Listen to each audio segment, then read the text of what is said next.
हे बच्चों, welcome back on J knowledge. तो आज हम करेंगे आपकी इंग्लिश की चैप्टर नंबर 7 में पोइम है द ट्रीज। उस पोइम के बारे में हमें पढ़ना है। इस पोइम में सबसे पहले आपको ये पता होना चाहिए कि पोइट ने यहाँ पे बात तो ट्रीज की है, लेकिन ट्रीज का जो सिंबल है वो यहाँ पे इस पोइम में क्या है? विमेन्स, औरतें। ट्रीज को औरतों से कंपेयर किया गया है।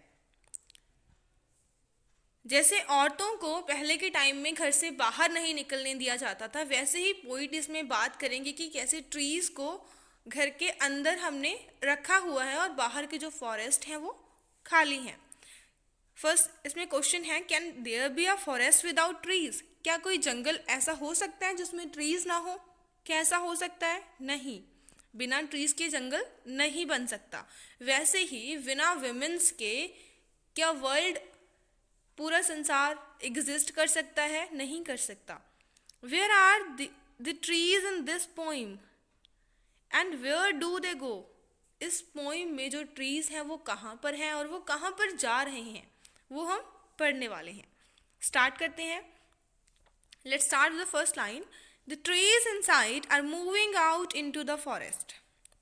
पोइट कह रही हैं ट्रीज जो कि इनसाइड कहाँ पे थे?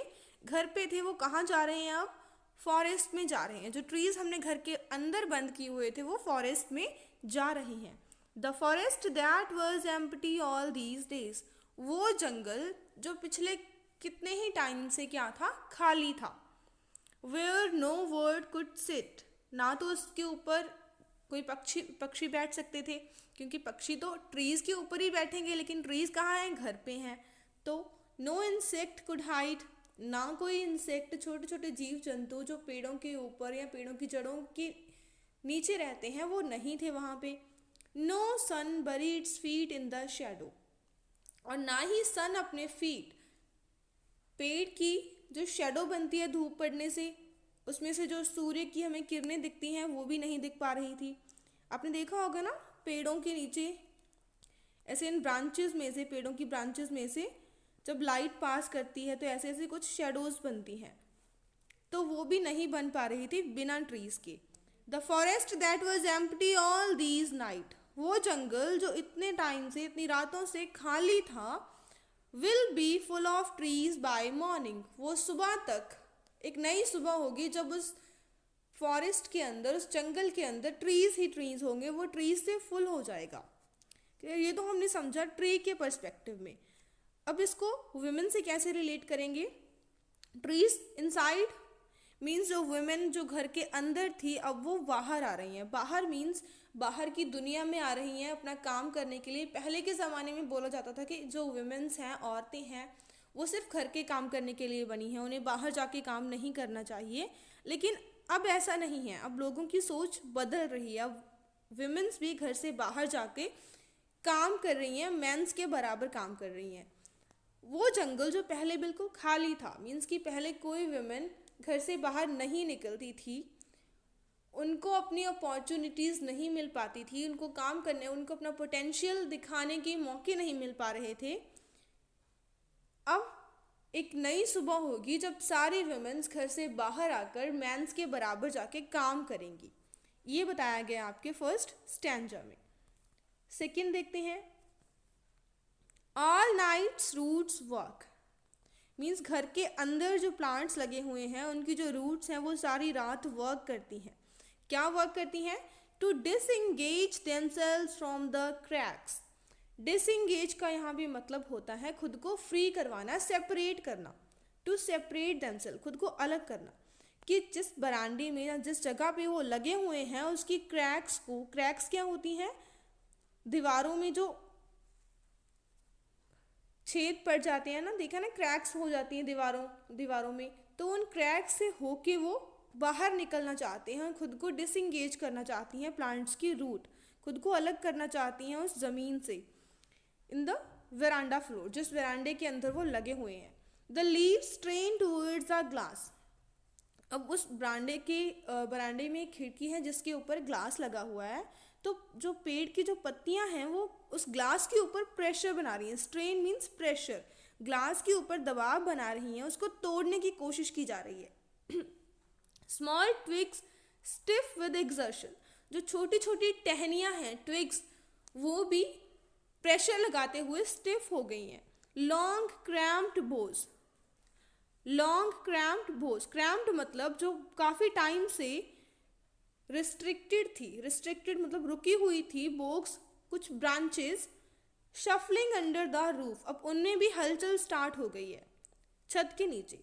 Like newly discharge patient half dazed moving to the cleaning door, बिल्कुल वैसे ही जैसे एक हॉस्पिटल से किसी पेशेंट को नया नया डिस्चार्ज करते हैं तो उसे खुशी होती है, उसे इतना अभी वो पूरी तरह से ठीक नहीं हुआ होता, लेकिन फिर भी उसे खुशी होती है कि वो जल्दी जल्दी इन क्लिनिक के डोर से, इन हॉस्पिटल के डोर से वो बाहर निकले। क्लियर?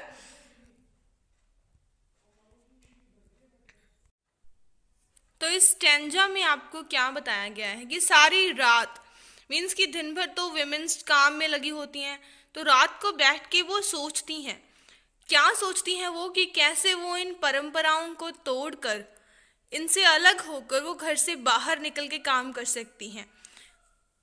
ठीक, तो वो उस ग्लास को तोड़ने की कोशिश करती हैं, उन परंपराओं को तोड़ने की कोशिश करती हैं जिन्होंने अभी तक उन्हें घर में रोक के रखा हुआ है, घर में बांध के रखा हुआ है, जिस वजह से वो घर से बाहर जाकर काम नहीं कर सकती, अपने पोटेंशियल को रियलाइज नहीं कर सकती, अपनी अपॉर्चुनिटीज नहीं पा सकती। सो यही बताया गया है स्टेंजा में। नेक्स्ट, हाँ, हाफ डेज पेशेंट वाली क्या बात थी कि जैसे एक पेशेंट, उसको खुशी होती है कि वो जल्दी जल्दी हॉस्पिटल से बाहर निकले, वैसे ही वुमेन्स भी हैं, जैसे उनको लगता है कि हाँ अब एक नई सुबह होने वाली है, हम घर से बाहर निकल के काम कर सकते हैं, तो उन्हें भी वैसे ही खुशी हो रही है जैसे एक डिस्चार्ज होने वाले पेशेंट को खुशी होती है। क्लियर? नेक्स्ट स्टेंजा देखते हैं। यहाँ पे जो पोइट है वो बोल रही है, क्या बोल रही है? I sit inside doors open to the veranda, वो कह रही है कि मैं एक रूम के अंदर बैठी हुई हूँ और उस रूम के जो डोर्स हैं वो खुले हुए हैं बेरांडा के अंदर। बेरांडा होता है रूम के आगे। राइटिंग लॉन्ग लेटर, और मैं वहाँ पे बैठ के लॉन्ग लेटर्स लिख रही हूँ, लंबे लंबे लेटर्स लिख रही हूँ। In which I scarcely mention the departure of the forest from the house, लेकिन स्कैर्सली मतलब शायद ही मैंने उनमें मेंशन किया होगा फॉरेस्ट का डिपार्चर, फॉरेस्ट का हाउस से निकल के बाहर जाना, कि मैंने उनमें ये सब मेंशन नहीं किया। फिर वो लिख रही हैं द नाइट इज फ्रेश, जो रात है वो फ्रेश है। द होल मून शाइन, और एक पूरा मून चमक रहा है, चांद चमक रहा है।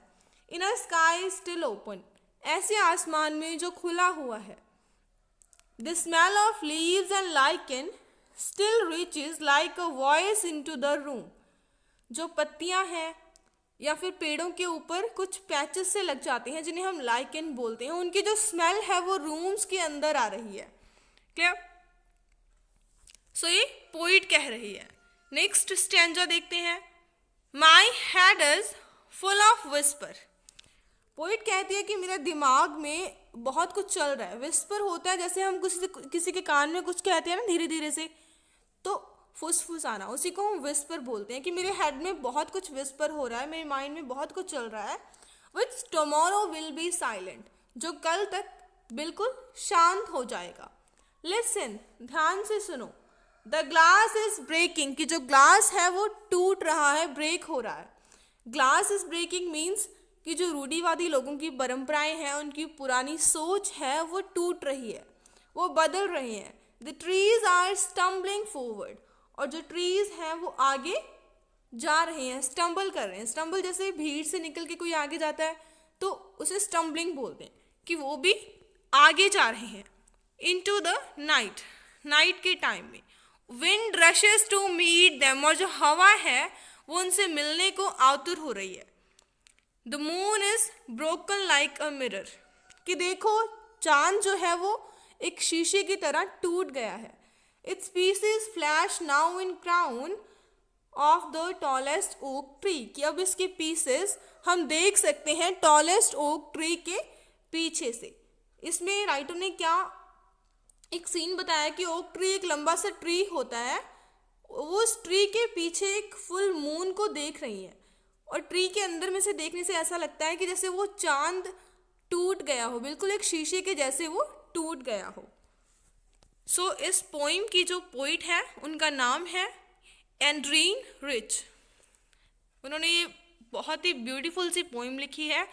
एक कितना अच्छा रिप्रेजेंट किया है उन्होंने ट्रीज को as a woman. So this was your poem. I hope कि आपको समझ आई होगी, and thank you so much for watching this video.